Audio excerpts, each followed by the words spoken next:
শুধু দর্শক আমাদের শুভেচ্ছা জানবেন, আমন্ত্রণ জানাচ্ছি টিভি মেট্রো মেইলের চিট চ্যাট উইথ ইমামের আজকের পর্বে।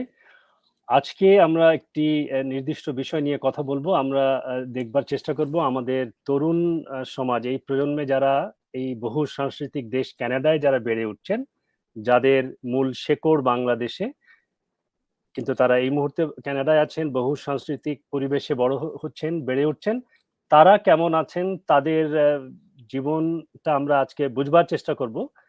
সেজন্য আমরা আজকে আমন্ত্রণ জানিয়েছি দুজন তরুণকে এবং দুজন বিশেষজ্ঞকে যারা এই ফিল্ডে কাজ করছেন। আমি আসুন তাহলে আগে আপনাদের সঙ্গে পরিচয় করিয়ে দিই সবার। আমি সবাইকে একসঙ্গে স্ক্রিনে নিয়ে আসি। প্রথমে আপনাদের সবাইকে স্বাগত আমাদের আজকের অনুষ্ঠানে।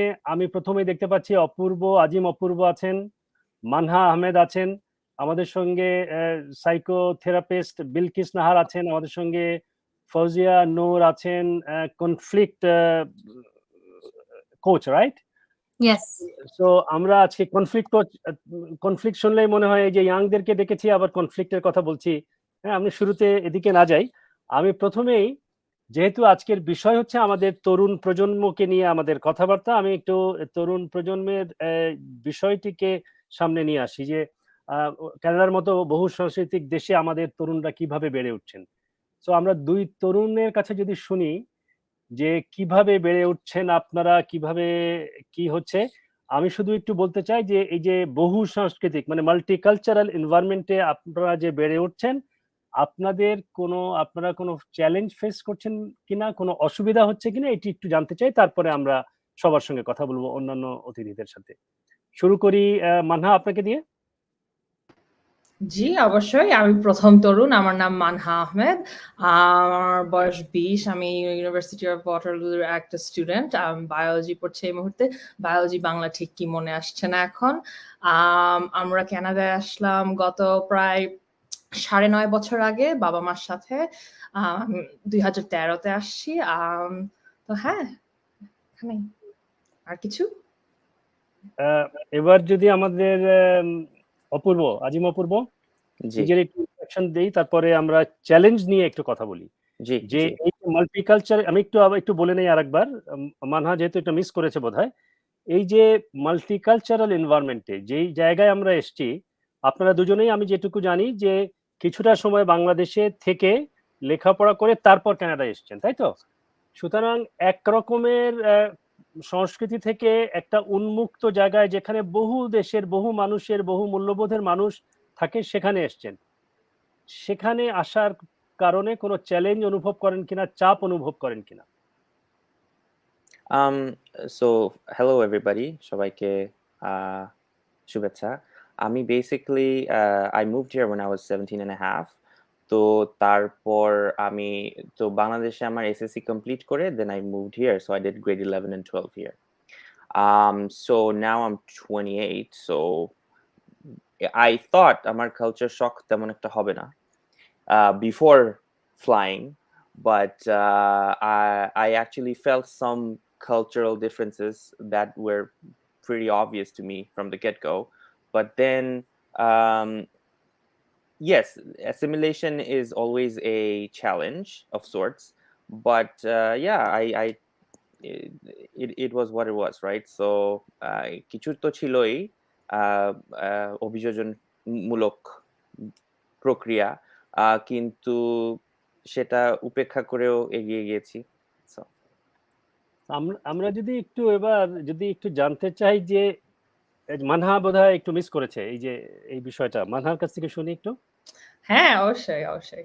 ১ম আমি বলব মাল্টিকালচারাল এখানে এসে আমার ১ম শকটা ছিল মানে এয়ারপোর্টে ল্যান্ড করার পরে। এয়ারপোর্টে ল্যান্ড করার পরে আমাদের তো নিজের একটা মানে ভিশন থাকে যে কানাডায় যাবো, বিদেশে যাবো, কিরকম লাগবে, কিরকম দেখবো মুভিতে দেখার পরে। কিন্তু আমার ১ম একটা মানে মনে হলো যে কি একদম আমরা আসছিলাম সেপ্টেম্বর মাসে। মনে হয় ৭ টার সময় ছিল। সোয়া ৭ টার সময় গাড়িতে। আমার খালি মনে হচ্ছিল এত কংক্রিট কেন? আমরা তো মুভিতে দেখতাম কি সুন্দর, সুন্দর বাড়ি, কত লোক। কিন্তু রাত ৭ টার সময় একদিন মানে শুক্রবার ওরকম তো আর কিছু হবে না। আমি ছিলাম টায়ার্ড। তো আমার ১ম এ এসে একটা শক ছিল যে এটা তো ওরকম না, ওরকম তো সুন্দর দেশ না। আমি তো একটু মানে বেশ কুৎসিত একটা জায়গা। আর তারপরে স্কুলে যাওয়ার পরে আমার ১ম মানে স্কুলের ১ম দিন সারাটা দিন মনে হচ্ছিল ৬ ঘন্টা। আমার লাগলো ১ সপ্তাহ। আম আমার বাসায় এসে কিছুটা জিনিস একদম খটকা লাগলো। ছেলে-মেয়ে কেউ মানে বসা না। কেউ বসা না, সবাই টিচার কথা বলছে, এরাও কথা বলছে। আর একটা জিনিস আমার মনে আছে আমি খুব মানে স্পষ্ট করে মাকে এসে বাসায় বলছিলাম যে, "এদের কারো হ্যান্ডরাইটিং ভালো না।" কিন্তু যেহেতু আমাদের বাংলাদেশে মানে খুব ডিসিপ্লিন ভাবে আমাদের মানে হ্যান্ডরাইটিং প্র্যাকটিস করানো হতো। কিন্তু এখানে আমি এসে বললাম, "এদের কারো হ্যান্ডরাইটিং ভালো না। এরা কেউ মানে সবাই এত উত্তেজিত সারাক্ষণ ক্লাসরুমে।" তো সেটা ছিল সবচেয়ে বড় একটা জিনিস। কিন্তু আমি বলব গত ৯ বছর থেকে আমিও হয়তোবা ওরকমই হয়ে গেছি। বেশি উত্তেজিত, হ্যান্ডরাইটিং ওরকম ভালো না। কিন্তু ১ম আমার যে রিঅ্যাকশনটা ছিল সেটা ওরকম। তারপরে তো আরো কত কিছুই ছিল। কিন্তু হ্যাঁ, আমি আম ইমাম আঙ্কেলকে দেই। আচ্ছা আচ্ছা, ধন্যবাদ ধন্যবাদ। আমরা আরেকটু মানে আমি আরেকটু শুনতে চাই, আসলে আরেকটু শুনতে চাই এই কারণে যে একটা হলো যে আমরা যেভাবে যে স্বপ্ন দেখেছিলেন আপনারা সেটি একটু ভিন্ন রকমের, কিন্তু আপনারা স্কুল করেছেন, অপূর্ব শুরু করেছে কলেজ থেকে, ইউনিভার্সিটি শেষ করেছে, এখন কাজ করছে, মানহাই স্কুল শেষ করেছে, কলেজ শেষ করেছে, এখন ইউনিভার্সিটিতে আছে। এই পরিবারের বাইরে যাওয়ার পরে কোনো রকমের স্পেসিফিক চাপ, কোনো রকমের প্রেশার, কোনো রকমের ফ্রাস্ট্রেশন, কোনো চ্যালেঞ্জ কিংবা এমন কিছু যেটা আগে এইভাবে যেমন অপূর্ব বোধহয় বলছিল আমিও এখন, নাকি কে বলছিল আমিও এখন এরকম হয়ে গেছি। আমি ওকে, সো এটা কি কিছু বলা যায় এরকম কিছু স্পেসিফিক মানে পরিবারের বাইরে মানে আমাদের মানে পরিবার লাইক ফ্যামিলি, বাবা-মার বাইরে? ফ্যামিলির বাইরে হ্যাঁ। ইনস্টিটিউশন গুলোতে, ফ্রেন্ডসদের ভেতরে, কারণ ফ্রেন্ডসরাও তো আর আগের মতন আগের একই কালচারের ফ্রেন্ডস না এখন, তাই না? হুম। না, আমি বলব আমার জন্য এটা খুব স্পষ্ট মনে হয় কারণ আমি গত বছরই গেলাম। তো ১ম বছর আমার ইউনিভার্সিটি ছিল রিমোট কোভিড এর জন্য। তারপরে আমি গত বছরই ওয়াটারলুতে গেলাম। আমার একটা জিনিস খুব মানে আবারও মার কথা স্পষ্ট মনে আছে। গাড়িতে ওঠার আগে মা বলল, "আমি জানি তুমি এখানে খুব ভালো করবা।" It's a very positive thing to say. জিনিসটা খুব ভালো একটা কথা। কিন্তু আমার সারাটা সময় ৩ মাস যে আমি ছিলাম ওখানে সেপ্টেম্বর থেকে ডিসেম্বর পর্যন্ত, আমার মাথায় খালি ঘুরতে থাকতো, আমার ভালো করতেই হবে। মানে আমি এখানে ভালো করব অবশ্যই। না হলে কোনো না কোনো কারণে বাবা-মা মন ছোট হয়ে যাবে। কিন্তু সেটা একদম মানে সত্যি না। কিন্তু তারপরে ওরকম প্রেশারটা একটা থাকে। কারণ আমার আ বয়স যতই বা বাড়ুক না কেন, এখানে যতই দিন থাকি না কেন, যে কয় বছরই হয়ে যাক না কেন, আমার খালি মনে হয় যে কোনো এক সময় ছিল আমার বয়স ১১, আমরা এখানে আসছিলাম। মা-বাবা সবকিছু ছেড়ে আসছিল। আমাদের এখানে কিছুই ছিল না। তখন যে ধরনের একটা প্রেশার ছিল, এখন মানে বেশ কয়েক বছর পরে আমাদের সেটেল হয়ে যাওয়ার পরেও ওই জিনিসটা থেকে বের হয়ে আসা আমি বলব অনেক, অনেক, অনেক কষ্টের কথা। আচ্ছা, ধন্যবাদ ধন্যবাদ। এবার আমরা আমাদের অন্য দুই অতিথির কাছে যাই, তার আগে একটু জানিয়ে রাখি শুধু দর্শক, আপনারা দেখছেন টিভি মেট্রোমেইলের চিট চ্যাট উইথ ইমামের আজকের পর্বে আমরা কথা বলছি আমাদের বহু সাংস্কৃতিক দেশ, মূলত কানাডায় আমাদের এই প্রজন্মের বাংলাদেশি অরিজিন ছেলেমেয়েরা কি করে বেড়ে উঠছে, দুজনের কাছে আমরা শুনেছি। আমি এবার যদি একটু আসি, বিলকিস নাহার একজন বিশেষজ্ঞ, আপনি নিশ্চয়ই এই ধরনের মানুষদের সঙ্গে আপনার কথা বলতে হয় আপনার প্রফেশনের কারণেই, এবং তাদের সঙ্গে কথা বলে আপনি ভিন্ন কোনো রকমের বা কি ধরনের প্রেসারে আছে তারা কিংবা চাপে অনুভব করে কিনা, এটি যদি একটু আমাদের সঙ্গে শেয়ার করেন। ধন্যবাদ। আপনি অলরেডি বলেছেন আমি বিলকিস নাহার। আমি সাইকোথেরাপিস্ট হিসেবে কাজ করি উইনিপেগে, হেলথ সিস্টেমে অ্যাকচুয়ালি। সো আমি স্পেসিফিক যদি বাংলাদেশের কথা বলেন, আমার এখানে বাংলা কমিউনিটি খুব ছোট, ৩-৪ হাজার মানুষ হবে সম্ভবত, এবং স্টিগমা আছে। আমি দেখি না যে বাঙালি কমিউনিটি মেন্টাল হেলথ সাপোর্টের জন্য আসে, খুবই কম, একেবারেই নগণ্য বলা চলে। কিন্তু আমি ইমিগ্রেন্ট আদার কান্ট্রি থেকে আসা ইউথদের সাথে আমি অনেকদিন ধরে কাজ করি, সো আমাকে অনেক দেশের ইউথদের সাথে কাজ করতে হয়। সো যে ধরনের সমস্যাগুলো আমার কাছে আসে এবং আমরা দেখি, সেটা হচ্ছে প্রথমত এনভায়রনমেন্টাল একটা ইস্যু থাকে। এনভায়রনমেন্টাল ইস্যু যদি বলেন ওয়েদার নিয়ে, আমরা একটা ওয়ার্ম দেশ থেকে আসি, সেখানে সুন্দর বাতাস, নদী নালা, কত সবুজ, এভরিথিং, কিন্তু যখন এখানে উইন্টার শুরু হয়, এটা একটা শকিং পয়েন্ট। প্রথমত যেটা একজন বলছিলেন যে নেমে দেখি শুধু কনক্রিট আর কনক্রিট, যেরকম সুন্দর দেশটা ভেবে এসেছিলাম এটা আসলে অত সুন্দর না। অবশ্যই সুন্দর, সামারে সেটা অনেক সুন্দর, এবং সামারের ওয়েদার আমাদের মতো, কিন্তু উইন্টারে যখন স্টুডেন্টরা মোস্টলি আসে অগস্টের শেষে, এবং সেপ্টেম্বর ঠান্ডা পড়তে শুরু করে, ওই সময়টা ওরকম ভালো না। সো এটা একটা এনভায়রনমেন্টাল শক থাকে। তারপর আবার তার মধ্যে আবার দুই ধরনের ক্লায়েন্টদের সাথে আমি কথা বলি। তারা এক ধরনের যারা এরা যেমন আসছেন মা বাবার সাথে, পরিবারের সাথে আসে, তাদের এক ধরনের শখ থাকে, তাদের চ্যালেঞ্জগুলো ডিফারেন্ট থাকে, এবং আর যারা নিজেরা আসেন ইন্টারন্যাশনাল স্টুডেন্ট হিসেবে, তাদের চ্যালেঞ্জেসগুলো একেবারেই অন্যরকম থাকে। তার মধ্যে কালচারাল চ্যালেঞ্জ হচ্ছে একটা বড় রকম চ্যালেঞ্জ, যে দুই পক্ষই অ্যাকচুয়ালি সমানে সমান পেয়ে থাকেন। সেটার মধ্যে ভাষা থাকে একটা বিষয়, ভাষাটা তো আছেই। যদিও আমরা বা ইংলিশ শিখেই আসি বা IELTS করে আসি, যেটার ভালো স্কোর নিয়ে আসি, কিন্তু যে অ্যাকসেন্ট থাকে এবং আন্ডারস্ট্যান্ডিং, লিসেনিং, এটা একটা খুবই কঠিন সমস্যা প্রথম দিকে। যারা আসছেন তারা অবশ্যই জানেন। তারপরে যেটা হয়, মাল্টিকালচারালিজমের ফলে এখানে ডমিনেন্ট কালচার যেটা আছে, সেই কালচার সংক্রান্ত আমাদের সিনেমা দেখে শেখা বিষয়গুলোই আমরা মাথায় নিয়ে আসি, এবং একটা কালচারাল জাজমেন্ট নিয়ে অ্যাকচুয়ালি আমাদের ইয়ুথরা স্কুল কলেজে এন্টার করে। কারণ বাসা থেকে আমি শুনেছি, অনেক ক্লায়েন্টের মুখে শুনেছি, মা বাবা বলে দেয় যে এদের সাথে মিশতে পারবা, ওদের সাথে মিশতে পারবা না, তারা কি খায়, তারা কি করে, ওগুলো দেখবা না, চোখ বন্ধ করে স্কুলে যাবা, আর কোনো রকম পড়াটা করে বাসায় চলে আসবা, এবং তোমাদেরকে পড়াটাই যেন সবকিছু। কারণ হচ্ছে যে আমরা দেখো সমস্ত কিছু ফেলে তোমাদের জন্য আসছি এখানটায়।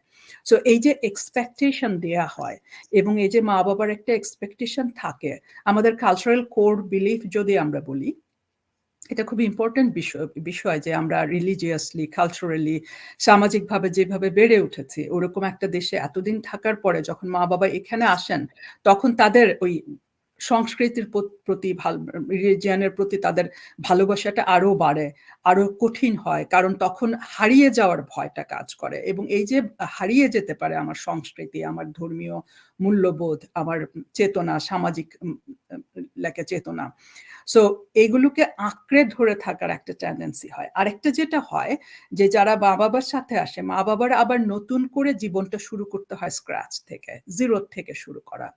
ফলে তাদের একটা ফাইন্যান্সিয়াল স্ট্রাগল শুরু হয়, যে লেখাপড়া করবে, কে লেখাপড়া করবে, পড়ালেখাটা, ডাক্তার যারা আসছে তাদেরকেও আবার পড়তে হবে, ইঞ্জিনিয়ার যারা আসছে তাদেরকেও আবার পড়তে হবে, আমি একটা মাস্টার ডিগ্রি করে আসছি, আরেকটা মাস্টার ডিগ্রি করতে হচ্ছে, এবং তার সাথে কাজ করা। এবং এখানকার কাজ যেরকম স্ট্রং লেবার, যে কাজগুলো আমরা ইনিশিয়ালি করি, তখন মা বাবার অ্যাকচুয়ালি সেই সময়টা থাকে না ছেলে মেয়েদের জন্য যথেষ্ট ইমোশনাল সাপোর্ট প্রোভাইড করার। এবং ছেলে মেয়েরা যখন ওই স্ট্রাগলটা দেখে, তার মধ্যে বাংলাদেশে ধরেন মিডল ক্লাসেও আমরা যে সাপোর্টগুলো বাসায় আছে, ওই সাপোর্টগুলো থাকে না, পরিবার থাকার ফলে যে সাপোর্টগুলো থাকে সেগুলো থাকে না।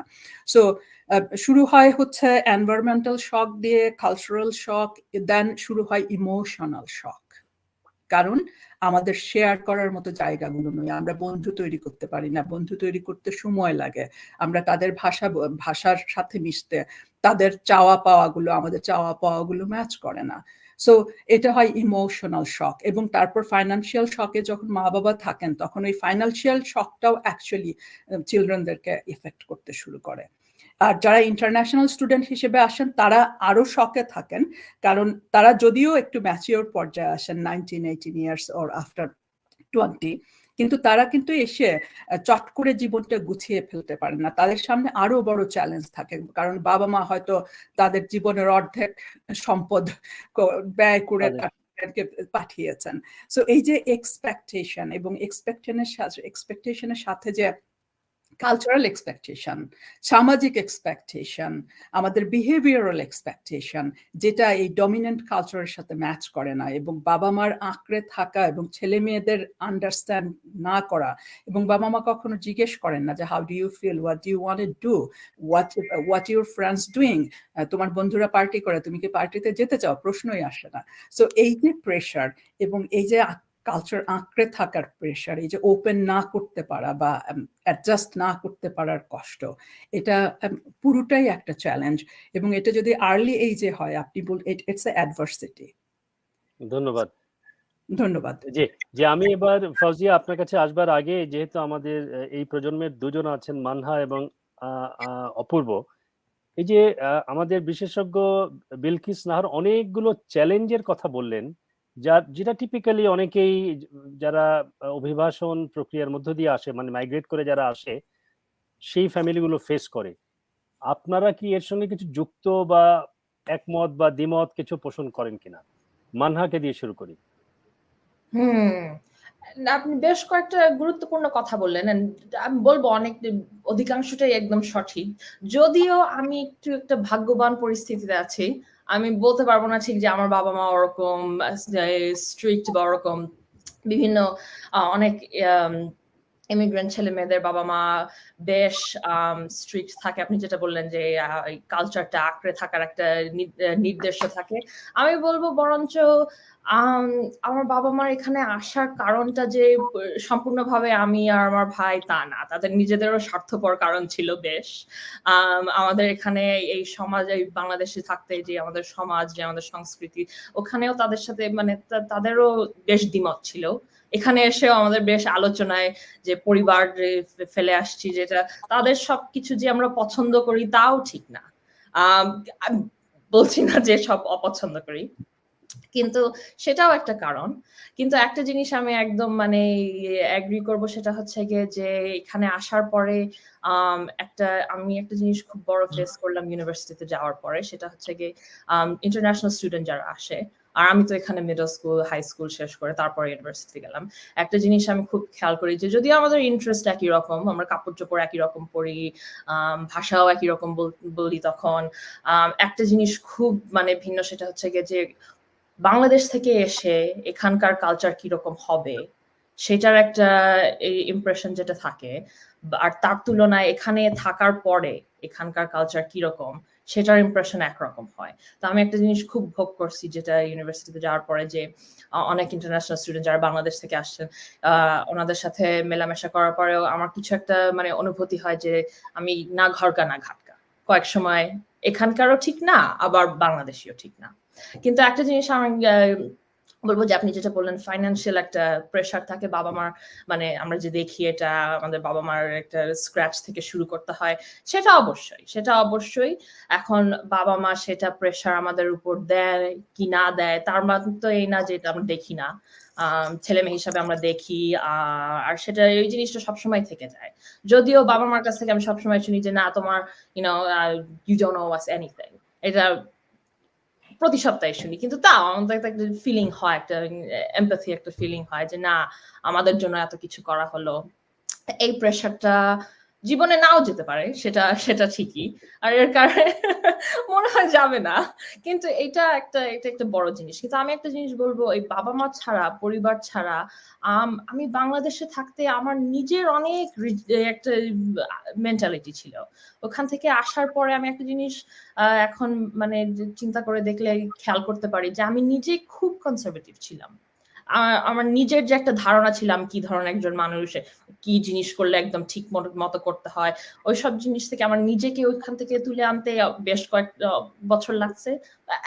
এখনো আমি কন্টিনিউ করছি। তো শুধু যে বাবা মার কাছ থেকে এই প্রেশার তা না, বা এই বিভিন্ন আমাদের সমাজের যে প্রেশার, এখন ৮ বছরের বাচ্চা, ১১ বছর, আমি ছিলাম ১১ বছর বা ১৭, ১৮, ১৯ যত যাই হোক না কেন, আমাদের নিজেদের ভিতরে একটা এক্সপেকটেশন থাকে আমাদের উপরে। তো আমি বলবো সেটাই, মানে আমার নিজের ভিতরে যে বাবা মাটা ছিল ওইটা থেকে তুলে আসতে আমার বেশ কয়েক বছর লাগছে। আচ্ছা, ধন্যবাদ। আমি একটু বলে নেই অপূর্ব, আপনার কাছে আসবার আগে, সেটি হচ্ছে যে আমরা যখন আপনার কথা বলছি, আপনার নিজস্ব গল্পই বলতে হবে তা না, বা মানে আমরা তরুণদের আপনাদের মাধ্যমে আমরা আপনাদের এই এজ গ্রুপের দৃষ্টিভঙ্গিটা মানে একটু জানতে চাই। সো আপনি কি কিছু যুক্ত করবেন কিনা, এর সাথে যোগ করবেন? আমি বলবো আমি pretty much I agree with both participants' perspectives because এখানে এগুলো anecdotal evidence, right? So coming back to your point of how you're trying to kind of glean out through us what the current youths are going through, I would say that the majority of us আমাদের এই সিচুয়েশনে যারা আছে তারা এই similar situation গুলোই go through করছে। তবে একটা জিনিস সেটা হচ্ছে it depends on when you move here, like like বেশ কিছু ভ্যারিয়েবল থাকে, যেমন বাবা মার সাথে মুভ করছে না একা মুভ করছে, yes, that's a factor, but independent of that, there's another issue, which is what time of your own evolutionary process do you move from one place to another, right? যেমন একটা 10 বছরের বাচ্চার perspective অভিযোজন প্রক্রিয়া আর একটা 15 বছরের বাচ্চা ভার্সেস একটা 20 বছরের বাচ্চা is not going to be the same. So that's something as well that it's another variable we have to take into consideration. That's all I wanted to add. Okay. I'd actually, sorry to cut off, but yeah, I'd have to agree with that very much so. I would say I was in a very privileged position. I moved here pre-adolescence, and then I gained a personality, and that was from here.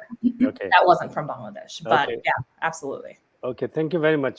এবার একটু ফৌজিয়া আপনার কাছে আসি, আপনি conflict coach. আমরা দেখলাম যে আমাদের এই তরুণরা বেড়ে উঠছে এখানে, তাদের মানহা বলল তার পার্সোনালিটির ব্যক্তিত্ব গড়ে উঠেছে কেনেডিয়ান পরিবেশে, কিন্তু তার বাবা মার ব্যক্তিত্ব বা আমাদের এই জেনারেশনের ব্যক্তিত্ব তো আর কেনেডিয়ান পরিবেশে বেড়ে ওঠেনি। এখন এই ঘরে এবং বাইরে, মানে ফ্যামিলির ভেতরের ভ্যালুজ বা কালচার বা অ্যাটিটিউড, বিহেভিয়ার, এভরিথিং, এবং বাইরের কেনেডিয়ান যে মাল্টিকালচারাল এনভায়রনমেন্টে থাকার কারণে আপনি কোন রকমের এই যে ডাইভার্সিটিটার, মানে এই যে ডাইভার্সিফাইড একটা যে এনভায়রনমেন্ট, এটি কি আমাদের কনফ্লিক্ট জেনারেট করে কিনা, মানে সংঘাত তৈরি করে কিনা ওভারঅল ফ্যামিলির বাইরে, এই বিষয়ে যদি একটু বলেন। So me myself, right? আমি তো বাংলাদেশে বড় হই নাই. I was just like born in Africa. I was 4 years when I came to Bangladesh. I think আমি ওখানে 9 বছর পর্যন্ত ছিলাম, তারপর আমি সুইডেনে গেলাম, ওখানে 10 বছর ছিলাম। সুইডেন থেকে তারপর আমি কানাডাতে আসলাম আমি যখন 18 বছর ছিলাম। সো কনফ্লিক্টটা হয় যেটা আমি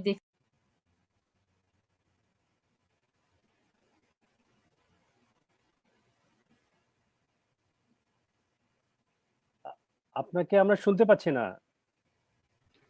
ফজিয়াকে কি শোনা যাচ্ছে? না, মাইকটা বন্ধ, সম্ভবত বন্ধ। ফজিয়া, আপনাকে শুনতে পাচ্ছি না আমরা। না, আপনার মাইক্রোফোন ঠিক আছে, আপনাকে শুনতে পাচ্ছি না, ডিসকানেক্টেড। আচ্ছা, আপনি আপনার অডিও ঠিক করতে করতে আমরা এর ভেতরে এখনো শুনতে পাচ্ছি না। আমরা যদি বিলকিস নাহার আপনার কাছে আসি, যে আমরা দেখলাম যে আমাদের ছেলেমেয়েরা এরা একটি নতুন পরিবেশে আছে, কিছু এক্সপোজার পাচ্ছে, নিজের ব্যক্তিত্ব গড়বার জন্য যে সমস্ত ইনগ্রেডিয়েন্ট দরকার সেগুলো তারা এখান থেকে পাচ্ছে, অর্থাৎ তারা নতুন জিনিস শিখছে। আমাদের বাবা মারা কি নতুন জিনিস শিখছে, বা যদি শিখতে এবং এটি শেখার প্রয়োজন আছে কিনা, যদি প্রয়োজন থাকে কিভাবে তারা শিখতে পারেন? ধন্যবাদ। দুটো এই প্রসঙ্গে যাওয়ার আগে আমি দুইটা জিনিস অ্যাড্রেস করতে চাই, যেটা তাদের মুখ থেকে শুনলাম, ইয়াদের মুখ থেকে শুনলাম। একটা হচ্ছে যে কোন বয়সে আসছে, এটা একটা খুব ইম্পর্টেন্ট পয়েন্ট, যে আমাদের ডেভেলপমেন্টের ফেজের কোন জায়গাটাতে আমরা আসছি। আমরা জানি যে আমরা ডেভেলপমেন্ট যেভাবে শুরু হয়, আমাদের প্রথম 5 বছরের যে ফাউন্ডেশনটা হয়, এটা তারপরের বছরগুলোতে চেঞ্জ হতে থাকে, কিন্তু ফাউন্ডেশনটা সেম থাকে। এই ফাউন্ডেশনটা অ্যাকচুয়ালি ডিফাইন করে যে আমরা কিভাবে স্ট্রেস ম্যানেজমেন্ট করি, আমরা কিভাবে আমাদের চিন্তা প্রসেস করি, আমরা কিভাবে দুনিয়াকে পারসিভ করি, আমাদের কোর বিলিফ ভ্যালুজ এইগুলো তৈরি হয়, ফাউন্ডেশনটা তৈরি হয়, কানেক্টিভিটি তৈরি হয়, কিন্তু এই কোর বিলিফগুলো তৈরি হয় না। আফটার 5 ইয়ার্স আমরা মোর বিলিফ গুলো তৈরি হতে থাকে। সো এটা খুব ইম্পর্টেন্ট। যদি 5 বছর বয়সে আসে, তখন ওই কানেক্টিভিটির সাথে অ্যাকচুয়ালি কালচারাল শকগুলো আস্তে আস্তে অ্যাডপ্ট করতে সহজ হয় এবং তারা স্মুথলি লাইক মার্চ করে যায় কালচারের সাথে। এটা হচ্ছে আমাদের ব্রেইন যেভাবে কাজ করে। কিন্তু অ্যাডোলেসেন্সে যখন আসে, অ্যাডোলেসেন্সের প্রবলেম হচ্ছে যে অ্যাডোলেসেন্স তখন তার নিজের আইডেন্টিটি ডিফাইন করার জন্য ব্রেইন কাজ করতে থাকে। সে তখন মা বাবার থেকে ডিটাচড হতে চায়, সে মা বাবার থেকে আলাদা হতে চায়, নিজেকে নিজে এস্টাবলিশ করতে চায় ওয়ার্ল্ডে। এই সময় একটা খুব বড় কনফ্লিক্টের সময়, প্যারেন্ট চিলড্রেন ইউথ কনফ্লিক্ট শুরু হয় এবং এর মধ্যে দিয়েই কিন্তু আমাদের ব্রেইন ডেভেলপ করতে থাকে। যখন এই বয়সটাতে তারা এখানে মুভ করে, আর এই সময় সবচেয়ে বেশি ইমোশনাল সাপোর্ট দরকার হয়, কারণ তখন ওই অ্যাডোলেসেন্স ব্রেইন অ্যাকচুয়ালি ইমোশনগুলো আইডেন্টিফাই করতে শুরু করে। তারা মা বাবার ইমোশনগুলো বুঝতে পারে, নিজের ইমোশনগুলো মোর লাইক স্পেসিফিক্যালি বুঝতে পারে এবং শেয়ার করতে পারে। সো এই সময় ইমোশনাল সাপোর্ট খুব ইম্পর্ট্যান্ট। সো যদি এই সময় তারা মুভ করে, তখন এক হয় যে মা বাবার সাথে কানেক্টিভিটিটা কমতে থাকে, তখন বন্ধু বান্ধব একটা বড় ফ্যাক্টর ওই ডেভেলপমেন্টের ক্ষেত্রে, কিন্তু তারা বন্ধু বান্ধব তৈরি করতে পারে না। এই যে একটা দ্বিমুখী প্রসেসের মধ্যে পড়ে, এটা একটা খুব কঠিন সময় অ্যাডোলেসেন্স যারা মুভ করে। কিন্তু যারা 19 পরে 25 বা তারপরে যারা মুভ করে, তাদের জন্য প্র্যাকটিক্যাল স্ট্রাগলটা হার্ড, বাট ইমোশনাল স্ট্রাগলটা সেটেল ডাউন। তাদের জন্য রিসোর্স গুলো ফাইন্ড আউট করা, কোপিং করাটা সহজ দেন আদার এজেস। সো এটা হচ্ছে যে আমাদের ব্রেইন ডেভেলপমেন্ট। এবং যেটা বলছেন যে মা বাবার সাথে যে কনফ্লিক্ট, মানে ফ্যামিলি, আমি বলবো না মা বাবার সাথে কনফ্লিক্ট, এটাকে বলতে পারেন যে আমাদের ইন্টারনাল জগতের সাথে, আমাদের ইন্টারনাল আইডিওলজির সাথে আউটার আইডিওলজির বা কালচারের যে কনফ্লিক্টটা শুরু হয়। সো চিলড্রেনরা, ইউথরা কিন্তু নিজের সাথে, যেটা মানহা বললেন, যে তার নিজের সাথে নিজে স্ট্রাগল করতে হচ্ছে, যে কনসেপ্ট নিয়ে আমি বড় হয়েছি, আমার কাছে অ্যাডোলেসেন্স বলতে যা বোঝায়, আমার কাছে বন্ধু বলতে যা বোঝায়, আমার সাথে সম্পর্ক বলতে যা বোঝায়, আমি যেভাবে ইমোশনগুলো শিখে আসছি, এখানকার emotional regulation, emotional perspective completely different. So নিজের মধ্যেই কিন্তু একটা স্ট্রাগল চলতে থাকে, আমি কোনটা নিব, কোনটা আমার জন্য সুইটেবল, কোনটার সাথে আমি যাব। তার মধ্যে শুরু হয় যে এবং ওই সময়টা দরকার হয় যে মা বাবা কতখানি ইমোশনালি চিলড্রেনদেরকে গাইড করছেন, সাপোর্ট দিচ্ছেন, ওপেন হচ্ছেন। কিন্তু আমাদের কালচার, আমাদের যে প্যারেন্টিং এর প্যাটার্ন, আমাদের যে চিলড্রেন প্যারেন্ট রিলেশনশিপ, এখানকার pattern, children parent relationship complete different.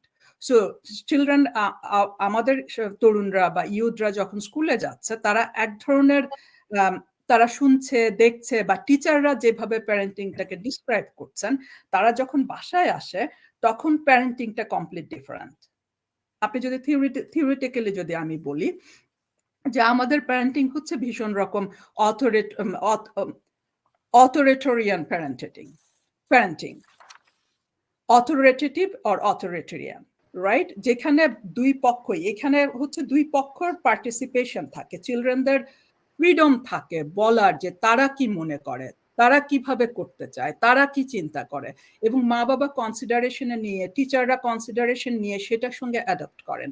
কিন্তু আমাদের প্যারেন্টিং প্যাটার্নে হচ্ছে মা বাবা বলে যাবেন, ছেলে মেয়েরা ফলো করবে। এই ওপেননেসটা কতখানি থাকে। একটা জিনিস আমি এখানে বলে রাখি, আমি একটা জেনারেল ধারণার থেকে বলছি, আমি কোনো ক্লায়েন্ট ধরে স্পেসিফিক কেস বলছি না।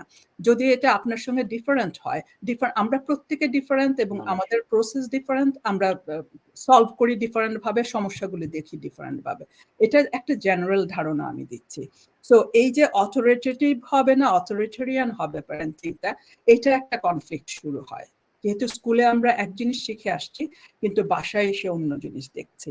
আবার মা বাবার মধ্যে যেটা থাকে যে আমরা যারা বিদেশে আসতে চান সবাই শুধু যে একটা কনজারভেটিভ মানসিকতা নিয়ে আসেন তা না, অনেকে আছেন যে বাংলাদেশের কালচারের সাথেও তারা খুব ভালো অ্যাডাপ্টেড ছিলেন না। There is a different conservative things আছে যেগুলো আমরা actually we are not like a very accept that, right? We are not accepting that, but এখানে যখন আসে তখন যেটা হয়, তখন আমাদের দেশপ্রেম, আমাদের কালচার, আমাদের সামাজিক মূল্যবোধগুলো অনেক বেশি স্ট্রং হয়, বা আমরা অনেক স্ট্রঙ্গার করার চেষ্টা করি। ইভেন রিলিজিয়াস ভ্যালুসগুলোকে আমরা খুব বেশি লাইক সিগনিফাই করার চেষ্টা করি, বিকজ আমাদের যে ডিফারেন্সটা আছে কালচারাল, এটা স্পেশালি ইয়ুথদের ক্ষেত্রে, আমাদের রিলেশনশিপ তৈরি করার ক্ষেত্রে, আমাদের বন্ধু তৈরি করার ক্ষেত্রে। আপনি যদি অ্যাডভান্স লেভেলে বলেন যে আমাদের ম্যারিটাল ইনস্টিটিউশন, এখানকার marital institution, how does it work, right, how do we think, so এই লেভেলে এসে তখন মা বাবার মধ্যে একটা ভীতি তৈরি হয়। আমাদের ছেলে মেয়েরা কি এখানকার রুল অনুযায়ী লাইফ লিড করবে, তারা কি রিলেশনে জড়িয়ে পড়বে, না আমাদের দেশের মতো করে যাবে। সো মা বাবার যে ভীতিটা থাকে তখন তারা কালচারাল বাইন্ডিং, সামাজিক বাইন্ডিং এবং রিলিজিয়াস বাইন্ডিং দিয়ে ছেলে মেয়েদেরকে এই বাউন্ডারিটার মধ্যে রাখার চেষ্টা করেন, এবং ছেলে মেয়েরা যখন অন্য রকমটা দেখে বাইরে তখন তারা কনফিউজড থাকে, তাদের একটা বড় বেস তৈরি হয়। এটা একটা বড় কনফ্লিক্টের জায়গা। এবং পোশাক আশাক নিয়ে মেয়েদের বেলায় এই বিষয়টা আরো হয়, যে যদি আপনি আবার ফেরত আসতে চান আমি হয়তো আরো ডিটেইল। জি জি, ধন্যবাদ। ফাউজিয়া, কি আমাদের শুনতে পাচ্ছেন? হ্যাঁ হ্যাঁ, এখন শুনতে পাচ্ছি। আচ্ছা ফাউজিয়া, আপনার কাছে আসছি। আপনার কাছে আসবার আগে আমি ছোট্ট করে আরেকবার একটু বিলকিস নাহার আপনার কাছে জানতে চাইবো। একজন আমাদের দর্শক প্রশ্ন করেছেন যে mental health is a global problem, how do you address that from the Canadian Bangladeshi youth perspective, how different it is here than in BD?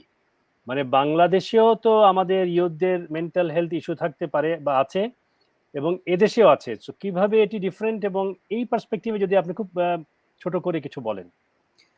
ধন্যবাদ। এটা একটা খুব বড় প্রশ্ন।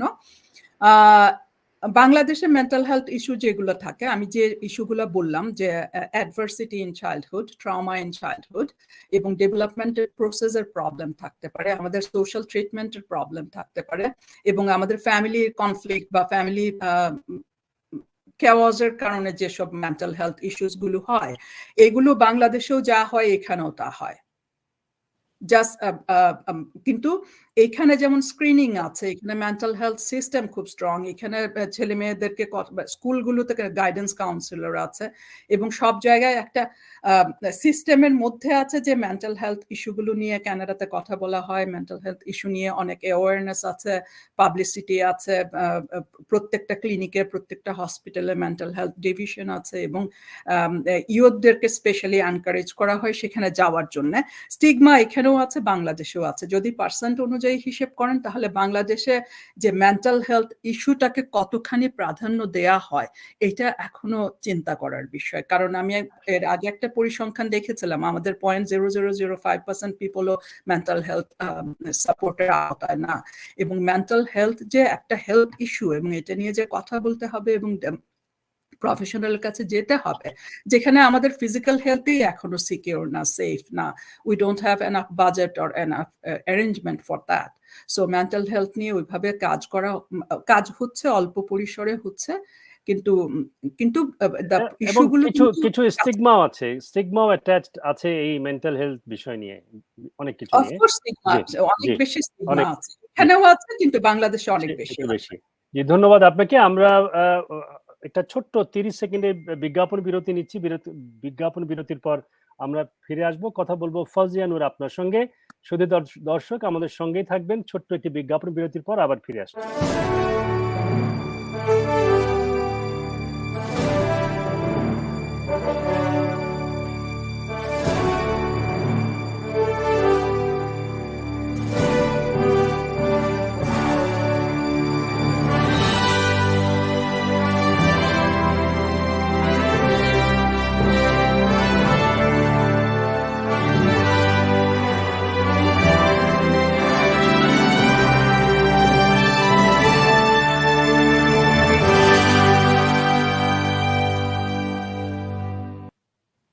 শুধু দর্শক, আমাদের সঙ্গে থাকবার জন্য অসংখ্য ধন্যবাদ। আমরা কথা বলছি আমাদের এই প্রজন্মের, কানাডায় বড় হয়ে উঠছেন যেই প্রজন্ম আমাদের, তাদের মেন্টাল হেলথ নিয়ে, তাদের বেড়ে ওঠার ধরন নিয়ে, তাদের বিভিন্ন বিষয় নিয়ে তারা আমাদের সঙ্গে যুক্ত আছেন।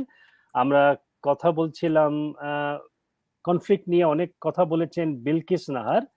ফাউজিয়া নূর, আপনি যদি বলেন আমাদের এই কনফ্লিক্ট যখন হয়, ডেফিনেটলি হয়, সেটা এদেশে হয়, বিভিন্ন সংস্কৃতিতে হয়, এদেশে হয়তো একটু বেশি হতে পারে আমাদের, কারণ আমরা বিভিন্ন ভিন্ন ভিন্ন সংস্কৃতি থেকে এসছি।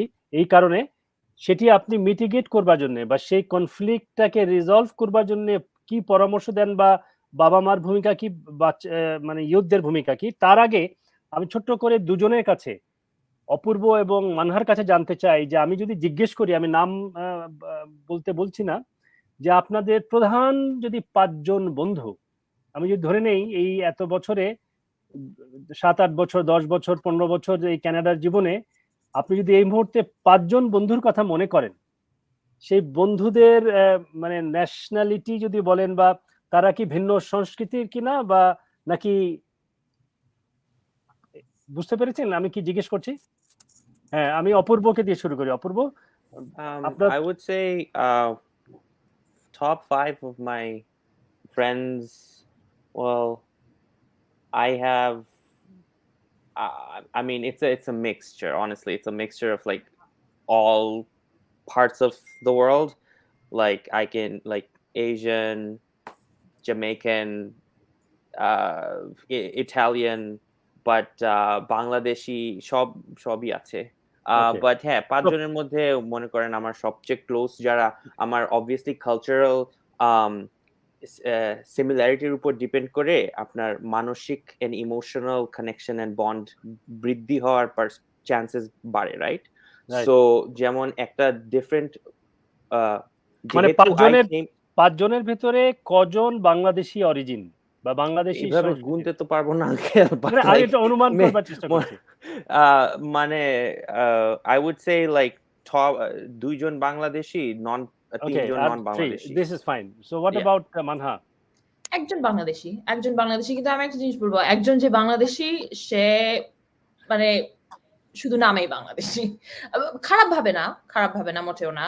তার মা ছিলেন ইংল্যান্ডে, বড় হয়েছে, তার বাবা সিঙ্গাপুরে পড়া, ওর জন্ম এখানে, ভাই বোনের জন্ম এখানে, বাংলা বলে না, বাংলাদেশি, কিন্তু মানে ন্যাশনালিটি বাংলাদেশি। হ্যাঁ, এটার কি কোনো বিশেষ কারণ আছে, নাকি এটি মানে is it because of your structure of your classmates or মানে environment, নাকি স্কুল থেকে পরিচয় আর ব্যাস, তাই? কোনো মানে কোনো বিশেষ কোনো কারণ না। ওকে ওকে, এবার আমরা একটু আসি ফাউজিয়া নূর। আমি কেন জিজ্ঞেস করেছি হয়তো ফাউজিয়া বুঝতে পারবেন, যে এই যে বিভিন্ন কালচারের যে বন্ধুদের ভেতরে দেখলেন বিভিন্ন ভ্যালুজের, বিভিন্ন কালচারের বন্ধু, কিন্তু বাসায় এসে কিন্তু একই কালচারের বাবা মাকে পাচ্ছে। হ্যাঁ, নানান রকমের কনফ্লিক্ট তৈরি হতে পারে। কনফ্লিক্ট তৈরি হলে এর কার কি রোল, আমাদের তরুণদের কি রোল, বাবা মার কি রোল? আমার মনে হয় সবচেয়ে ইম্পর্টেন্ট হলো মা বাপ আর কি বলে জানি বাচ্চাদের মধ্যে কমিউনিকেশনটা অনেক important, right? Like understanding, right? তো মা বাপরা যখন আসে বাংলাদেশ থেকে, আমি যেটা খেয়াল করছি, ওদের অনেক কষ্ট হয় বুঝতে বাচ্চাদের, মানে ওরা কেন এটা করতেছে। ধরেন ওরা they are following the trend, like wearing dresses, like pant পরতেছে, একটু ঝুলা ঝুলা প্যান্ট, এই ঝুলা ঝুলা প্যান্ট কেন পরতেছো তুমি? I'm just giving an example, right? তো this is the society where like অনেক বাচ্চারা এক একজনকে ফলো করে। সো মা বাপরা বুঝে না বাচ্চারা এগুলো কেন করতেছে। ইনস্টেড অফ দ্যাট ওদের বোঝা উচিত আমার বাচ্চারা মনে হয় এখানে ট্রেন্ড ফলো করতেছে, ওরা যদি পছন্দ না করে হয়তো বাচ্চাদের সাথে সুন্দর করে বলো, রাগারাগি করে না বলে। রাগ করলে তখন বাচ্চারা হয়তো উল্টা ভাবে বলে কি, হ্যাঁ তুমি আমাকে এটা করতেছো, আমি আরো করবো। ইউজুয়ালি লাইক মানা যখন করে বাচ্চাদেরকে, তখন ওরা উল্টা আরো কাজ করে, রাইট? তো ওদেরকে বুঝানো। So parents have to understand children and then children have to understand parent too. আর whatever I see most of the time, আমার মনে হয় যারা এখানে বড় হয় এই কালচারে, ওরা মা বাপদেরকে বুঝতে চেষ্টা করে, কারণ ওরা চিন্তা করে যে হ্যাঁ আমার ওইভাবে চিন্তা করতে হবে। আমার আমি ক্যানাডা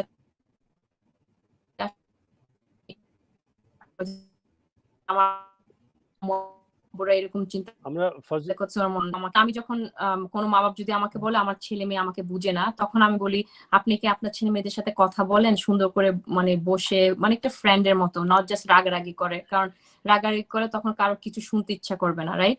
সুন্দর করে যদি বুঝায়, বাবা তুমি এভাবে কাপড় পরো, এটা কি ঠিক, মানে কেন পরো, তখন বলে যে ও আমার ফ্রেন্ড পরে তো আমার পরতে ইচ্ছা করে না, এরকম করে কথা বের হয়। মানে ওই জিনিসটা আমার মনে হয় মিসিং হচ্ছে। ওই জিনিসটা যদি বিল্ড আপ করে, অনেকে parents they are really trying hard, they are getting there, বা একটু সময় লাগে, কারণ একদিনে সবকিছু করা যায় না। কারণ রিলেশনশিপ এমন একটা জিনিস, টাইমে টাইমে বিল্ড করতে হয়। ইয়াং বয়সে যদি বিল্ড করে তখন একটু ইজি হয়, ইউনো, যখন একটু when it's older like 20 years old or 15, মাঝে মাঝে বাচ্চারা রাগ করে, মাম ইউ ওন্ট আন্ডারস্ট্যান্ড, তুমি কিছু বুঝবা না। বাট এটা না বলে বাচ্চাদের বুঝাতে চেষ্টা করতে হয়, আর আমার মনে হয় মা বাপদেরও বুঝতে চেষ্টা করতে হয়। আচ্ছা, ওটাই ওখানে প্রবলেমটা হচ্ছে। ফৌজিয়া, আপনাকে থামিয়ে একটু বলি, একজন প্যারেন্টস জানিয়েছেন যে as a parent we also feel pressure from Bangladesh to follow their culture, parents also through a lot of cultural differences. So I think মানে both of them, মানে parents এবং Yes. both of them, they are going through a phase, right? Yeah, so they're going through a phase, but then both have to understand each other. Understanding ta kora, otai okhane সমস্যা আছে. When there is a conflict, like everyone thinks on their way. Like if you see number 6, যদি আমরা number 6 টা বসাই, আমি যদি left side এ থাকি, the other person opposite, the other person will see like 6, and I will see also 6 on my side. সবাই নিজেরটা দেখে কিন্তু বুঝতে চেষ্টা করে না আরেকজনকে। লাইক আমার মা বাপ কেন আমার সাথে, হ্যাঁ আমার মা বাপ এটা বুঝতেছে না, বাচ্চারা বুঝে ও আমার বাচ্চারা এটা করতেছে কেন। কারণ দোনোজন কালচারে হয়তো, মানে দোনোজন যদি কমিউনিকেশন আর লাইক আন্ডারস্ট্যান্ডিংটা হয়, তখন এই কনফ্লিক্টটা হবে না। কারণ তখন বাচ্চারা বুঝবে ও আমার মা বাপরাও কালচার শকে যাচ্ছে, তখন প্যারেন্টসরাও বুঝবে যে হ্যাঁ আমার বাচ্চারাও তো কালচার, আমরা একটা নতুন দেশে আসছি, আমরা নতুন দেশে থাকতেছি। কারণ the way we grew up back home, we cannot expect to grow up our children to grow up same in Canada. যেভাবে আমরা বড় হইছি বাংলাদেশে, আমরা ওইভাবে এক্সপেক্ট করতে পারবো না যে বাচ্চারাও আমাদের মতো বড় হবে এখানে। কারণ এখানে কালচার, এখানে ফ্রেন্ড ডিফারেন্ট, রাইট? তো আমিও নিজে লাইক অনেক কালচার শিখি, আমিও শিখতেছি আমার মেয়ের থেকে। আমার মেয়ে যখন স্কুলে যায় আমাকে অনেক কিছু বলে যেগুলো আমি আমার টাইমে করতাম না, ইভেন তো আমি বিদেশে বড় হয়েছি। তো এখন লাইক সব টাইমে everything has its time. Like 2020 is totally different than 2018. 2018 is totally different than 2000. So এক একটা দেখতে হবে। সো দ্যাটস ওয়াই আমার মনে হয় দোনোজন যদি একজনকে আন্ডারস্ট্যান্ড করে আর কমিউনিকেশন করে, তখন ওই কনফ্লিক্টটা থাকবে না। আচ্ছা, ধন্যবাদ আপনাকে ফজিয়া। আমি বিলকিস নাহার, আপনার কাছে একটু আসি। যে আমরা দেখলাম যে নানান কারণেই বাবা মার সঙ্গে কনফ্লিক্ট তৈরি হতেই পারে, এবং তৈরি হওয়ার ক্ষেত্রে বাবা মার করণীয় কি, একটি তো আমরা জানলাম যে একটু যদি ফ্রেন্ডলি রিলেশন রাখা যায়, যদি চেষ্টা করা হয়। এটা বলা যত সহজ, এটা তো আসলে করাটা তত সহজ নয়, দুই পক্ষ থেকেই, ছেলে মেয়েদের পক্ষ থেকেও বাবা মার পক্ষ থেকেও। কারণ যেহেতু দুই পক্ষই একটি মানে একটি কঠিন সময়ের ভেতর দিয়ে যাচ্ছে।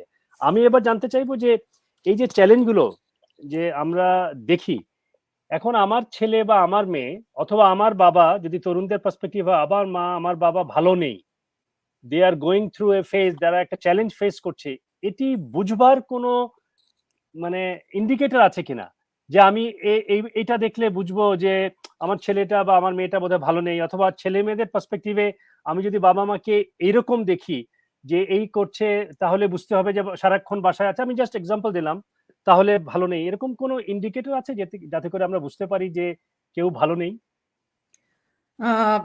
অবশ্যই আছে, কিন্তু এগেইন আমি শুরুতে যেটা বলেছি যে এত জেনারেলাইজ করে এই বিষয়গুলো বলা ঠিক না, কারণ এতে করে বাবা মায়ের মনে ভয় ঢুকে যাবে, ছেলে মেয়েদের মধ্যে ভয় ঢুকে যাবে, যে তারা খুঁজতে চেষ্টা করবে যে ও এই সিমটমসটা আছে মানে আমার ছেলে খারাপ আছে, আমার মেয়ে খারাপ আছে, রাইট? কিন্তু কিছু বিষয় জেনারেল থাকে, যে ছেলে মেয়েরা বাইরে থাকতে চায় বেশিরভাগ সময়টা, তারা একা থাকে, ঘরে দরজা বন্ধ করে থাকে, প্রশ্ন করলে উত্তর দেয় না, ঠিক মতো খাচ্ছে কিনা, ঠিক মতো ঘুমোচ্ছে কিনা, এগুলো হচ্ছে জেনারেল ইন্ডিকেটর খেয়াল রাখা ছেলে মেয়েদের জন্য। আবার ছেলে মেয়েরা যেটা করতে পারে, আমাদের মানে কালচারালি আমাদের এই অ্যাওয়ারনেসটা কম যে ছেলে মেয়েরা মা বাবাকে প্রশ্ন করা বা মা বাবাকে খেয়াল রাখা যে তাদের কি হচ্ছে কি না হচ্ছে, এবং মা বাবারাও আড়াল রাখেন যে আমাদের কি হচ্ছে সেটা তোমাদের ভাবতে হবে না, তোমাদের জীবন তৈরি করো যেটার জন্য মূল আমাদের সমস্ত জীবন আমরা দিয়ে দিচ্ছি। কিন্তু এখানে অ্যাকচুয়ালি জীবন দিয়ে দেওয়ার বিষয় না, বিষয়টা হচ্ছে যে ছেলে মেয়েদের কিছু ইয়াংদের কিছু ইনস্টিংক্ট থাকে। আমরা ছোটবেলায় যদি আপনি বাচ্চা বয়সে বলেন, আমরা এখানে বাচ্চাকে হোল্ড করি, কেন হোল্ড করি?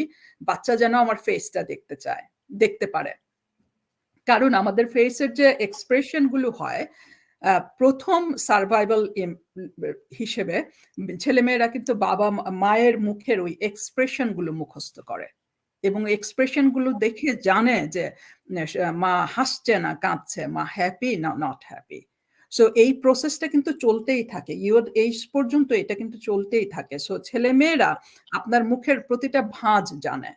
সো আপনি যদি ভাবছেন যে আপনি ভিতরে রেগে আছেন কিন্তু উপরে দেখাবেন যে রেগে নাই, বা আপনি কষ্টে আছেন আপনি দেখাবেন যে কষ্টে নেই, এটা কিন্তু ঠিক না।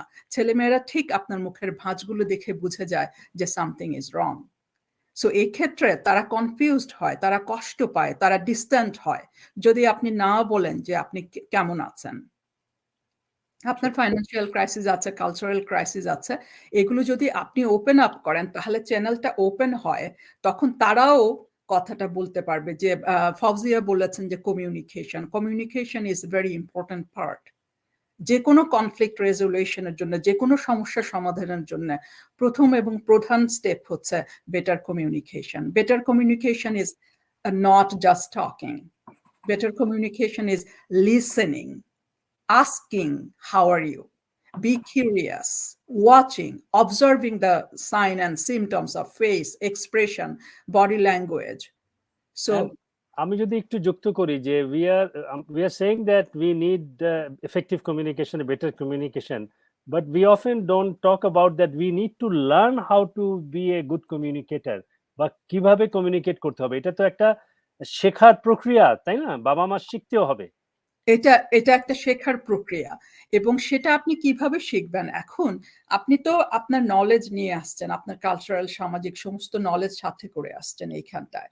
এখানে আসার ফলে আমাদের যেটা হচ্ছে যে আমরা যখন এক কালচার থেকে আরেক কালচারকে দেখি, তখন আমরা দুইটা ওয়ে আছে দেখার। একটা হচ্ছে ওপেনলি অবজার্ভ করা, আরেকটা হচ্ছে you can be judgmental about that.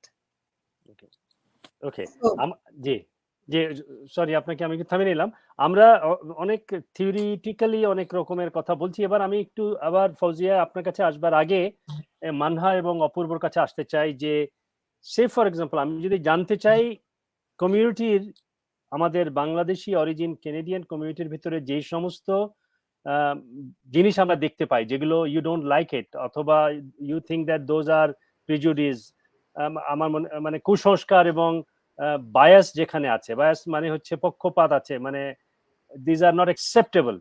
Can you give us some example like that it could be anywhere, you know, you don't need to mention the name or family, যে এই জিনিসগুলো যেমন সে for example আমি যদি বলি যে আমি recently জানি যে একটা ইয়াং ছেলে, অপূর্বর মতো বয়সী ছেলে, তার সে এখন চাকরি বাকরি করে, তার গার্লফ্রেন্ড আছে, নাও সে একটা প্রেশার ফিল করছে যে তার গার্লফ্রেন্ড আছে, সে বাসায় বলতে পারছে না। So it is a big pressure for him. He was telling others that, you know, I don't know how to, you know, share that with my parents because they are not going to accept it. I know that. So এটা একটা pressure. হ্যাঁ, you may not like it. I'm sure that you don't like it, right?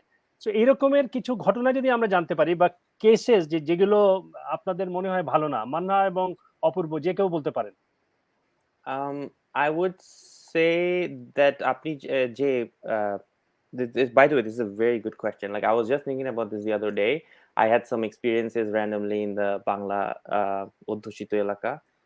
Basically, it's about, I would say the major issue that's relevant is entitlement.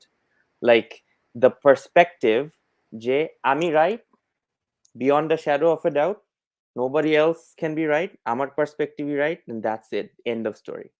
Like the level of entitlement that people can have when they're operating on anything, like double standards, right? Like মনে করেন it's difficult for me to explain it without going into the details, but I will try my best. So essentially there was something was happening, and then I spoke up against it, and then the guy was like, yeah, but you're Bengali, like you're supposed to kind of understand that this is how it's supposed to be. And I'm like, but you're in Canada, like you can't expect a random person to uphold the things that you think should be upheld, because like you're in Canada, তাহলে তুমি Canada আসছো কেন? So to connect it back to your question about how to open up about your girlfriend or boyfriend to your parents, is coming from the same perspective যে আপনার একটা generation gap বলতে পারেন বা এক ধরনের পার্সপেক্টিভ গত গ্যাপ বলতে পারেন, যেখানে the other party তার জেনারিক স্ট্যান্স হচ্ছে আমি জানি আমি এটাই রাইট, আমার ওপেন মাইন্ডেডনেস থাকবে না to be able to even hear you out. Like I don't have to agree with you, but I can hear you out, and it's my duty to allow you to speak your mind even if I disagree with it, and you should have the sanctity given to you to be able to say it. Sanctity word to use করলাম because it's like it comes from yourself, right? Your speech. So I hope I kind of touched upon it. So Yeah. আমরা কিছুটা বুঝতে পেরেছি। মানহা কিছু specific কিছু কিছু জিনিস আমি বলবো এর সাথে কানেক্টেডই, কিন্তু একটা জিনিস আমি খুব মানে দুঃখজনক যেটা মনে করি আমাদের কালচারের একটা জিনিস, সেটা হচ্ছে যে এই যে আমরা জাতিগতভাবে মেনে নিলাম যে আমরা এরকমই, আমাদের যে উন্নতি হতে পারে বয়স যতই হোক না কেন, আমরা মানে ছেলে মেয়ে থেকে বাবা মা হওয়ার পরে বা এক পর্যায়ে বয়স 30-40 যাই হোক না কেন, যে তারপরেও যে মানুষের একটা উন্নতি হতে পারে মানসিক ভাবে, সেটা একটা কনসেপ্ট আমি বলবো অনেকের মধ্যেই নাই। যদিও ওটা ওরকম স্পেসিফিক না, কিন্তু আপনি কি ধরনের উদাহরণ চাচ্ছেন একটু তাহলে আচ্ছা আমি তো বায়াস হতে চাই না, আমি তারপরে একটু বলি। সে ফর এক্সাম্পল অপূর্ব এবং মানহা, হ্যাঁ, so we are in a open society now, right? So আমরা আমাদের মানে পছন্দের মানুষ, we can have a girlfriend boyfriend, we can get married to anyone from any culture, any values, any look, any get up. So do you think that your parents অথবা আমরা যারা মানে তোমাদের বন্ধুদের মতন অন্যান্য প্যারেন্টস যারা, they are quite open to that or still they are having some kind of মানে ওপেননেসের অভাব আছে, এরকম কিছু মনে হয় কিনা? ওপেননেসের অভাব মানে বেশ, আমি বলবো আমার বাবা মার মধ্যে ওরকম না, কিন্তু অধিকাংশ মানে জেনারেলি বলতে গেলে হ্যাঁ অবশ্যই অভাব আছে, বেশ মানে বড় করে একটা অভাব। আর এটা শুধু যে গার্লফ্রেন্ড বয়ফ্রেন্ড তার মধ্যেও না, এখন তো বিভিন্ন ধরনের প্রেফারেন্স হতে পারে, তাই না? আর এটা তো বেশ বড় একটা জিনিস, কিন্তু ছোটখাটো জিনিসের মধ্যে হতে পারে। এখন একজন কিরকম পোশাক আচার পড়লো বা তাদের বন্ধু বান্ধব কিরকম, এটা একটা বড় জিনিস যে তুমি এরকম এই জাতির লোকের সাথে বন্ধুত্ব করতে পারবা কি করতে পারবা না, এই জিনিসটা একটা বড় জিনিস আমি বলবো। এই ওপেননেসটার বেশ একটা অভাব আছে। আচ্ছা, ধন্যবাদ। আমরা অনুষ্ঠানের প্রায় শেষের দিকে, আমরা শেষ করবার আগে দুজন আবার আমি একটু এই প্রজন্মের তরুণদেরকে একটু বেশি অগ্রাধিকার দিচ্ছি, কারণ তাদের কথাটা শোনা দরকার আমাদের।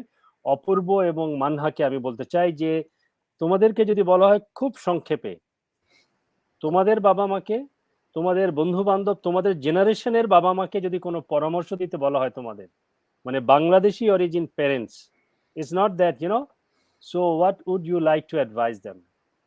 Apurbo, it's not about your parents, I'm talking about in general. Okay, I will try to answer that, but তার আগে একটা বিশেষ দ্রষ্টব্য, আমি কিন্তু জ্ঞান দিচ্ছি না কাউকে। I just wanted to say my perspective. I think আমাদের প্যারেন্টসের জেনারেশনে যারা আপনারা আছেন, তারা I can give you an advice because I'm part of the generation that you're trying to understand, right? So I would say আপনি যদি, if you can somehow communicate to your child in such a way that they don't feel threatened, like they don't have their defenses up because of the way you are speaking to them, then you can go a long way just by kind of having their defenses down and kind of understanding where their perspective is. And because আপনি তো তাদের parents, right? So ওরা obviously আপনাকে ভালোবাসে, so আপনি যদি ওই ট্রাস্টের রিলেশনশিপটা এস্টাবলিশ করতে পারেন, ইমোশনাল বন্ডটা with your children, then it's not a one way street. ওরাও আপনাকে আপনার সেই সেম লাভ প্রতিফলিত করবে।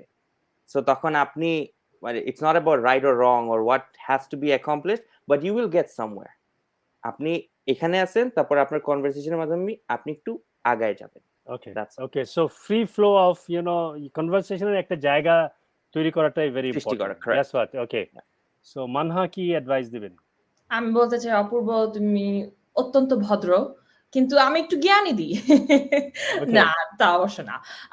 আমি বলতে চাবো সবচেয়ে বড় জিনিস হচ্ছে কি, একটা খুব পপুলার সিরিয়াল ছিল সাস ভি কভি বাহু থি, ওরকমই বাবা মাও Right. কোনো এক সময় ছেলে মেয়ে ছিল, তাদের বাবা মার যেসব জিনিস তারা পছন্দ করে নাই, বা তারা ছেলে মেয়ে থাকলে যেসব আচার আচরণ অপছন্দ করতো, এইসব জিনিসগুলো বাদ দেওয়াই আমি বলবো সবচেয়ে বড় একটা জিনিস। আমি এর আগে যেটা বললাম যে আমরা জাতিগতভাবে মেনে নিলাম যে আমরা এরকম, এই জিনিসটা থেকে দূর হয়ে যাওয়াটাই আমি বলবো সবচেয়ে গুরুত্বপূর্ণ আমাদের জন্য। একটা বাবা মা যদি নিজেরা ভালো মানে সাকসেসফুল হতে চান, তাদের সবচেয়ে ইম্পর্টেন্ট জিনিস হবে হচ্ছে কি মনে রাখা যে ছেলে মেয়ে কি চায়, বা ছেলে মেয়েও যে মানুষ, তারাও কোনো এক সময় ছেলে মেয়ে ছিল, তাদের মধ্যে যে প্রবলেম গুলো আছে সেটাও যে তাদের বাবা মার কিছুটা দোষ, এটা মনে রাখা একটা বেশ বড় জিনিস। আর এই জিনিসটা করা অনেক অনেক কঠিন।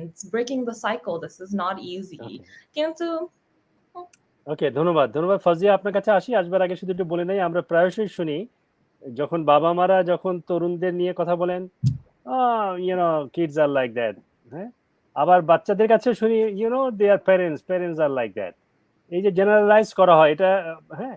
এখন আপনি আমাদেরকে একটু ফাউজিয়া বলেন যে এই যে নানান রকমের প্রেশার, কনফ্লিক্ট, হ্যাঁ, চ্যালেঞ্জ আমরা আলোচনা করলাম, পেরেন্টসদের রোলটা, পেরেন্টসদের জন্য, কারণ একটা বড় অংশ তো আমি ধরে নিচ্ছি তরুণরা নতুন সংস্কৃতিতে এসে কিছু নিচ্ছে, কিছু শিখছে, তাদের শেখা নেয়ার জায়গাটাও বড়, কিন্তু পেরেন্টসদের জায়গাটাও কম, তারা শিখছেও কম বলে আমি ধরে নিচ্ছি।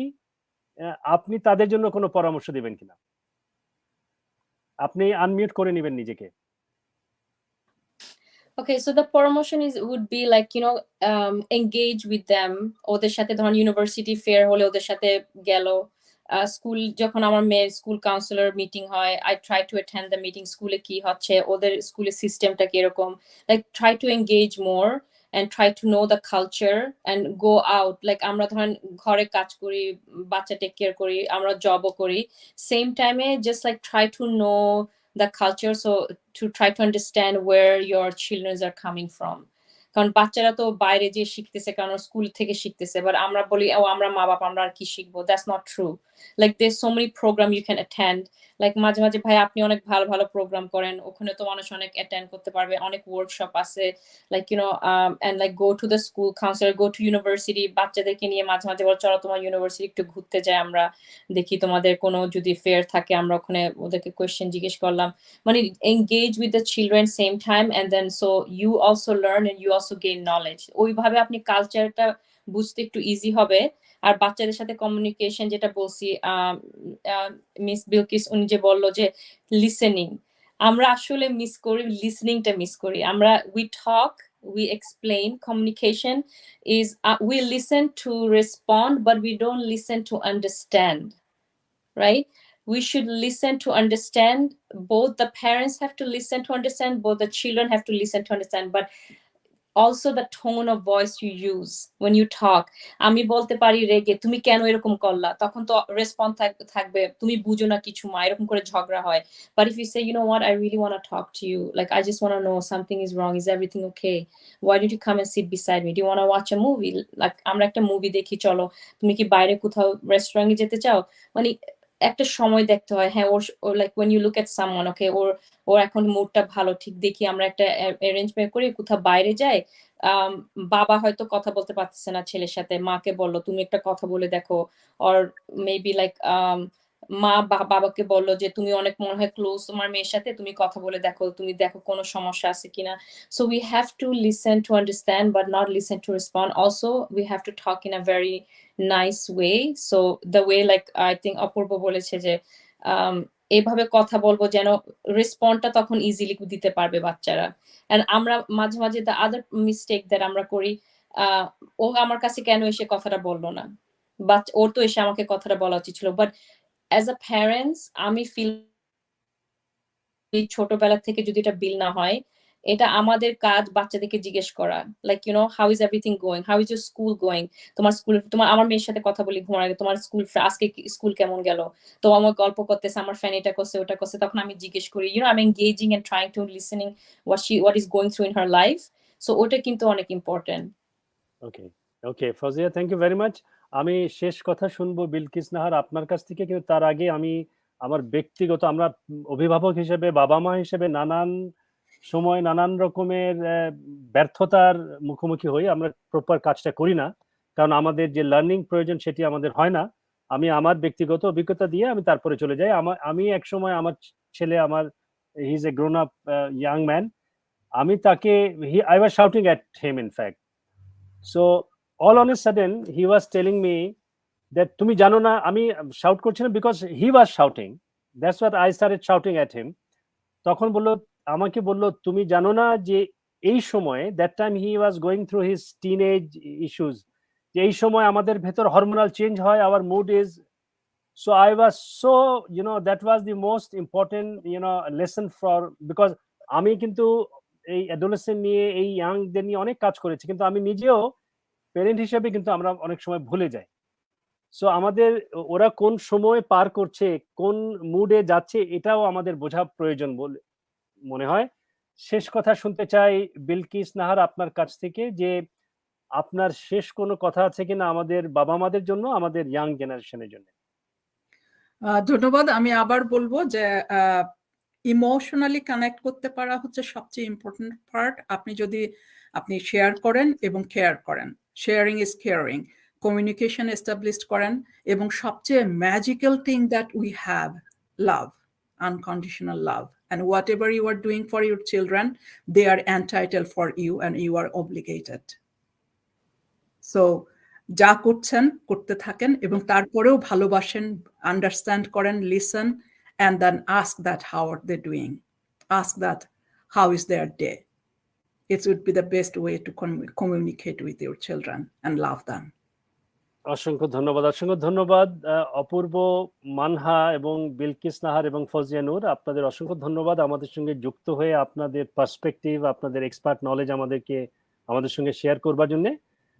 সুধী দর্শক, আপনাদের সবাইকে শুভেচ্ছা জানিয়ে আমরা একটি বিষয় জেনেছি, আমাদের বিশেষজ্ঞরা বলেছেন, আমাদের তরুণ প্রজন্মের যারা এখানে উপস্থিত ছিলেন মানহা এবং অপূর্ব, তারাও বলেছেন যে পরিবারের ভেতরে কমিউনিকেশনের একটি এফেক্টিভ কমিউনিকেশনের জন্য পরিবেশ থাকে, এটি খুব গুরুত্বপূর্ণ। এটি যদি আমরা নিশ্চিত করতে পারি, আমরা ছোটখাটো যে দুই জেনারেশনের ভেতরে ছোটখাটো যে সমস্যা আছে এগুলো আমরা দূর করতে পারবো।